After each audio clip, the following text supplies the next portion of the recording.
दोस्तों, क्या हाल है आप सबका। मैं उम्मीद करता हूं कि यार आप सब खैरियत से होंगे। तो जैसा कि गाइस अभी ऑलमोस्ट सब भाइयों को पता चल चुका होगा कि कल रात को ही एक ऑफिशियल न्यूज आई जिसके अंदर यह बताया गया कि सालार एंड केजीएफ का कोई कनेक्शन नहीं है। और ये न्यूज आई थी खुद प्रशांत नील की तरफ से। प्रशांत नील ने एक इंटरव्यू में बताया। अब गाइस उसी को लेकर फर्दर कुछ और क्वेश्चन के आंसर दिए थे प्रशांत नील ने, जिनकी रिपोर्ट रात को लेट टाइम में वीडियो नहीं बना सका तो मैं अब आपको बताने वाला हूं।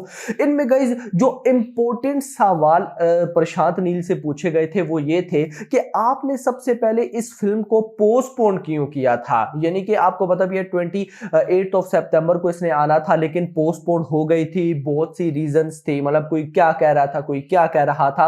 तो प्रशांत नील से डायरेक्ट सवाल पूछा गया कि भाई आपने 28 सितंबर को इस फिल्म को क्यों पोस्टपोन किया, नंबर 1। नंबर 2 पे सवाल पूछा गया कि भाई आपको पता भी है कि डंकी के मेकर्स ने 22 दिसंबर की रिलीज डेट लास्ट ईयर से ही कंफर्म करके रखी थी, तो आपने उसी के साथ क्लैश क्यों किया। यानी कि डंकी वर्सेस सालार के बारे में आप क्या बोलना चाहते हैं, प्रशांत नील क्या बोलना चाहते हैं वो बताएं। उसके बाद भाई उन्होंने पूछा, मतलब सवाल किया प्रशांत नील से कि केजीएफ एंड सालार इन दोनों के बारे में कुछ बताएं, कनेक्शन है नहीं है, और कुछ बातें। रात को तो मैंने आपको बताई थी ना कि कोई कनेक्शन नहीं है, लेकिन उससे रिलेटेड और फर्दर अपडेट्स आई हैं। तो इन सारे सवालों के प्रशांत नील ने क्या आंसर दिए मैं आपको कंप्लीट बताने वाला हूं। लेकिन उससे पहले जिन भाइयों ने अभी तक वीडियो को लाइक एंड चैनल को सब्सक्राइब नहीं किया तो जल्दी से कर ले ताकि ऐसी अपडेटेड वीडियोस आपको मिलती रहे। तो आइए जानते हैं। सबसे पहला सवाल कि आपने सितंबर के अंदर 28 सितंबर को सालार को रिलीज क्यों नहीं किया।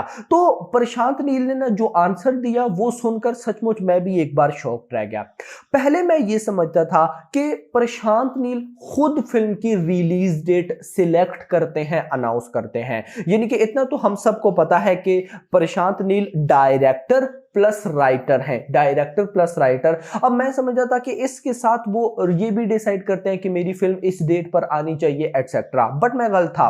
और आपको भी ये बात मुझे नहीं लगता पता होगी, बहुत से कम भाइयों को पता होगी। तो प्रशांत नील का कहना था कि जब मैं एक फिल्म बनाता हूं ना, ये अब बात हो रही है 28 सितंबर पोस्टपोन की। प्रशांत नील इसको लेकर बोलते हैं कि जब मैं एक फिल्म बनाता हूं तो अपने माइंड में मैं ये सोचता हूं कि इसको देखकर ऑडियंस कैसा रिएक्ट करेगी। मुझे पता चल जाता है कि हाँ ये प्रोडक्ट मैंने बनाई है, इसको देखकर ऑडियंस इस तरह का रिएक्शन देने वाली है। अब जो 28 सितंबर तक हमारे पास जो कंटेंट रेडी हुआ था उसके अंदर कुछ कमियां थी, यानी कि कुछ काम बाकी था। और ये जो 28 सितंबर की रिलीज डेट सिलेक्ट की गई थी ये मेरी तरफ से सिलेक्ट नहीं की गई थी, ये सिलेक्ट की गई थी प्रोड्यूसर्स की तरफ से, क्योंकि प्रोड्यूसर्स खुद रिलीज डेट सिलेक्ट करते हैं एंड उस पे रिलीज करते हैं। हमें बता दिया जाता है कि भाई साहब इस फिल्म को आपने इतने टाइम तक कंप्लीट करना है, इस फिल्म की रिलीज डेट ये है। अब प्रशांत नील कहते हैं कि मुझे बता दिया गया था लास्ट ईयर से ही जब हमने अनाउंसमेंट की थी कि सालार 28 सितंबर तक आएगी। अब मेरे पास, मतलब हर मूवी डायरेक्टर के पास दो वे होते हैं, या तो वो फटाफट से फिल्म बनाए और जो रिलीज डेट दी गई है उस पे फिल्म को रिलीज कर दे। दूसरा वो होता है जो अपना देख कर चले। यानी कि अगर प्रशांत कहते हैं अगर मैं प्रेशर ले लेता कि यार 28 सितंबर को फिल्म को लाना ही लाना है तो वो मटेरियल ना बन पाता जो मैं चाहता था। लेकिन मैं अपने हिसाब से चलता गया, हर चीज का लाइनअप था, म्यूजिक का लाइनअप था, एक्टिंग का, पोस्ट प्रोडक्शन का लाइनअप था कि इस काम ने इतने टाइम में होना है। तो उतना होता होता जब 28 सितंबर बिल्कुल पास आ गई, लेकिन अभी काम रहता था, तो हमें फिल्म को पोस्टपोन करना पड़ा। अगर मैं अपनी मर्जी से काम ना करता, प्रेशर ले लेता, तो उस तरह की फिल्म ना बनती। लेकिन अभी जब आप फिल्म देखेंगे तो डेफिनेटली आपको फिल्म पसंद आएगी। इसके बाद फिर दूसरा सवाल हुआ कि फिर आप ना कोई और रिलीज भी रख सकते थे, आपने डायरेक्ट इसको डंकी के साथ क्लैश क्यों कराया। तो प्रशांत नील ने इसका भी कमाल का आंसर दिया। प्रशांत नील कहते हैं कि ये बिल्कुल ना एक अनप्लेजेंट सिचुएशन बन गई, अनप्लेजेंट सिचुएशन के डंकी भी वहां पर आ गई। हमें पता है कि डंकी ने लास्ट ईयर ही अपनी डेट सेलेक्ट कर ली थी, बट हमारे पास कोई और चॉइस नहीं थे। बट प्रशांत नील ने साथ ये मेंशन जरूर किया कि मैं सिर्फ डायरेक्शन एंड स्क्रीन प्ले संभालता हूं। भाई रिलीज डेट क्या होने वाली है, ये लोग टीजर कब रिलीज करने वाले हैं, ट्रेलर कब रिलीज करने वाले हैं, इसका मुझे कोई लिंक मतलब मुझे नहीं बताया जाता। मुझे जस्ट ये बता दिया जाता है कि भाई हाँ इस डेट पर हम लोगों ने टीजर रिलीज करना है, हम लोगों ने फिल्म को रिलीज करना है। मेकर्स जो है यानी कि मैं प्रशांत नील, मैं प्रोड्यूसर्स के वे में दखल अंदाजी नहीं करता, मतलब कि मैं प्रोड्यूसर्स को नहीं बताता या उनको नहीं कहता कि आप ये रिलीज डेट रखो, आप ये रखो, और वो मुझे नहीं कहते कि आप इस फिल्म के अंदर ये करो ये करो। मैं अपना काम करता हूं, प्रोड्यूसर्स अपना काम करते हैं। प्रोड्यूसर्स ने 28 सितंबर की रिलीज डेट रखी, मैंने कहा इस तक काम कंप्लीट नहीं होगा, तो मैंने उनको ये नहीं बोला कि अब आप डंकी के साथ क्लैश कर लो। मैंने उनको जस्ट ये बताया कि भाई 28 सितंबर तक फिल्म कंप्लीट नहीं है, इसको थोड़ा सा आगे लेकर जाना पड़ेगा। तो बस मैंने इतना बोला। अब मुझे नहीं पता कि उन लोगों ने डंकी के साथ क्लैश किया या किसके साथ। इवन कि मैं खुद डंकी के जो डायरेक्टर है राजकुमार हिरानी, वन ऑफ मेरे फेवरेट डायरेक्टर है वो, मैं उनके साथ क्लैश करने का सोच भी नहीं सकता। ऐसा उन्होंने बोला तो नहीं, लेकिन इनडायरेक्टली समझ आ जाती है जब प्रशांत नील ने बोला कि one of my favourite director है राजकुमार हिरानी, और इवन कि मैं खुद फिल्म देखने जाऊंगा, इवन कि खुद मैं डंकी देखने जाऊंगा, प्रशांत नील बोल रहा है मेरा भाई।